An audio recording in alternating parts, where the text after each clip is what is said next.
Yo guys, what's going on? Welcome back to the channel. BurtCrown88 here, and I've got a good one for you today. What we've got is the things that I think should come to NHL 25, as you can tell by the cover. You know, Matthew Tkachuk would be a fitting cover. I thought he was going to be NHL 24's cover, but he wasn't. So maybe we see him in 25 as your cover athlete.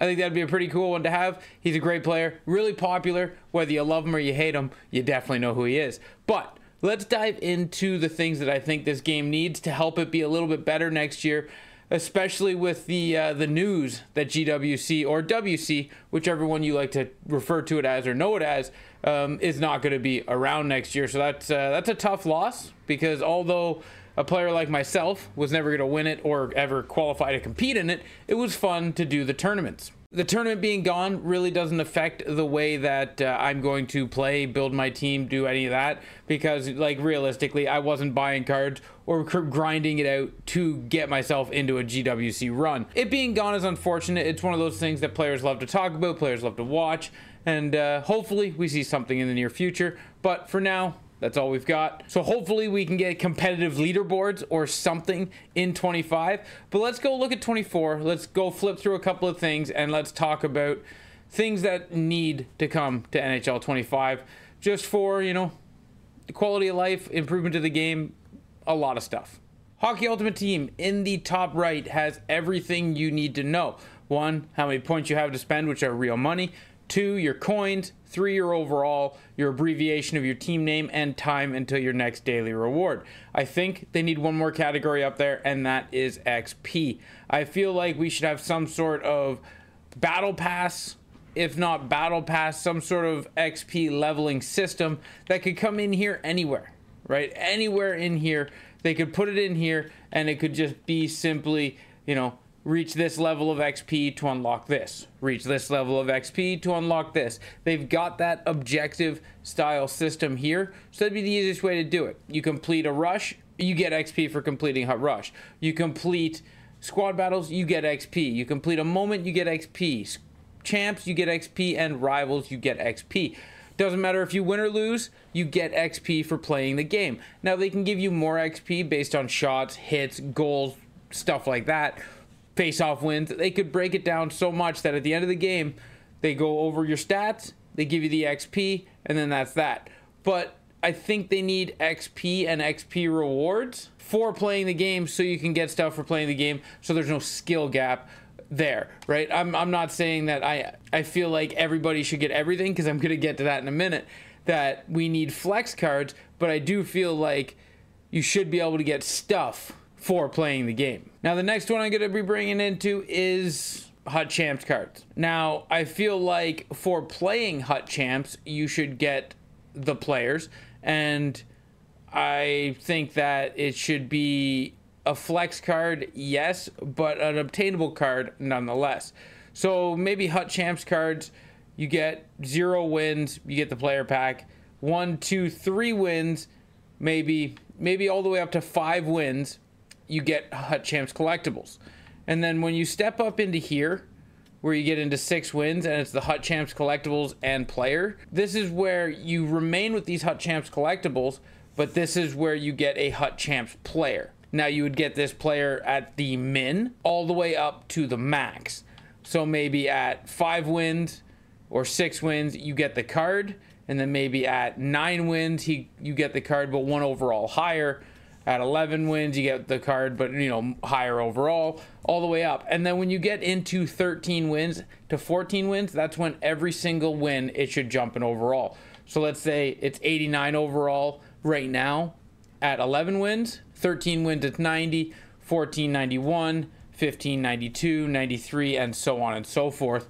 And that would be the way to show that, one, you play champs. I know you get the collectibles, you can go out and get the player. This is giving incentive to get as many wins as you can, because there's not really much incentive there. From 13 to 15, it's just 2 collectibles, 2 power-up collectibles, or an elite pack or mega player pack. There's not much incentive, and going from 13 wins to 15 wins is significantly harder than just the value that is given. So I think if the difference between 13 wins was 9 collectibles and a 80 9 carry price, and then 15 wins was 11 collectibles and a 91 carry price.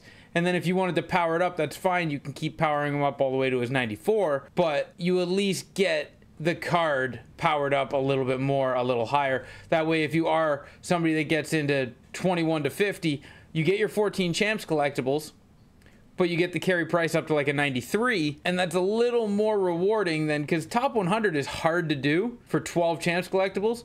But for 14 champs collectibles, just what, 21? So 80 spots is valued at 2 champs collectibles. I think they need to restructure this whole thing, and incorporating the Hut Champs cards into it is a way they should do it. They drop all of these Hut Champs cards, and if they would just incorporate them like the Joe Nieuwendyk, it was fun to do. If they incorporated it like that, I think it would be a lot better. Now, the Joe Nieuwendyk, the rewards in that setup was terrible. You know, when you got to 10 wins, that's where you stopped, because everything after that wasn't worth it. So they just need to restructure Hut Champs in how it works and utilize these Champs cards as flexes. Like maybe at 10 wins, you get an 87 Darcy Kemper that can't be powered up. And then first overall, you get a 95 Darcy Kemper. So if you play somebody, you see the 95 Darcy Kemper, you know he was first overall in champs that week. Or if you see somebody that has an 87 Darcy Kemper, you know, hey, this guy goes 500 in champs. You know, he's good. And it gives you a way to see that. Another one, when I'm in my collection, I think this is the biggest, one of the biggest quality of life things that this game could add. You're going to notice that I have a lot of gold players. And they're non-tradable, but that's irrelevant for this situation that I'm talking about. You're going to see that I have a bunch of 81s, right? 2 pages of 81s. If I quick select all of these cards, when I click here, there should be an auction button where I could list all of these cards for a certain price. So say 81, say the cheapest 81 on the market is 1,500 coins, for example.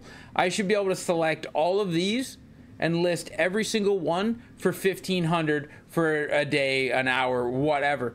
But if you could bulk list cards, I think that would be really good and a huge quality of life, because there's nothing more annoying than clicking, listing, clicking, listing. I think that would be a huge benefit. And then I'm going to talk about one more thing before we go to a gameplay clip that I think needs to be addressed first and foremost. This is one thing that I think the game needs to get on top of, more than goals, more than anything. There is a lot of issues with the game, but this needs to be addressed. But first, theme teams. I think you need a team synergy. So Malkin here has Pittsburgh. I think you need synergies. So if he has Pittsburgh, you get enough Pittsburgh players, you get a bonus. Shane Wright has Seattle, same thing. You get enough Seattle players, you get a bonus. This next gen Jason Robertson is actually the Texas Stars. So if you get enough AHL players, you get a bonus. Again, Goring is the Islanders, Matthews is the Leafs, and Joe Pavelski is the Stars. Again, if you get enough of them, you get a synergy bonus. I think this would encourage theme teams, and if they did it right, an 86 Joe Pavelski with 90 speed, if you collect enough, could get to 93 speed, get to 90 shooting, 95 hands, 90 face-off, a bump to everything that encourages people to build theme teams and have more fun instead of just the meta. Which, by the way, with WC being gone, what's the meta for? The meta has always been to build the best team to try to get into the WC tournament. Well, that's gone. Now you can have fun with the game because there's really no competitiveness to this game whatsoever, other than the fact that you want to win the games you're playing. Without a leaderboard or without WC, like, it's just have some fun with it. And that's why I think theme teams would be a really good idea. Now, with that being said, I'm going to add this clip here, and we're going to play this clip right now, and I'm just going to talk about the AI in this game getting in your way. You're going to see I'm trying to get to the puck carrier, and my AI gets in my way, and doesn't really get in my way, remains in my way, and I can't get unstuck off of him to get past him. This is something that dearly and deeply needs to be dealt with. AI is not the smartest, and it's the worst we've ever had. those are a couple of things, guys. I'll bring up more later on. Those are a couple of things that I think need to really be focused on and brought to NHL 25. Just because, one, we need flex cards, and Champs is a good way to do it. The Joel Otto was a great flex card. We need flex cards. The objective cards. I mean, as annoying as it sounds, maybe you make it so you can build the objective card up with all the collectibles you unlock, but you can't build sets. So for instance, the Sarah Nurse. You do the first objective, you get the Sarah Nurse. And then every objective after that gives you those collectibles, and you use those collectibles to power them up, much like the Jason Robertson and the Nick Bonino.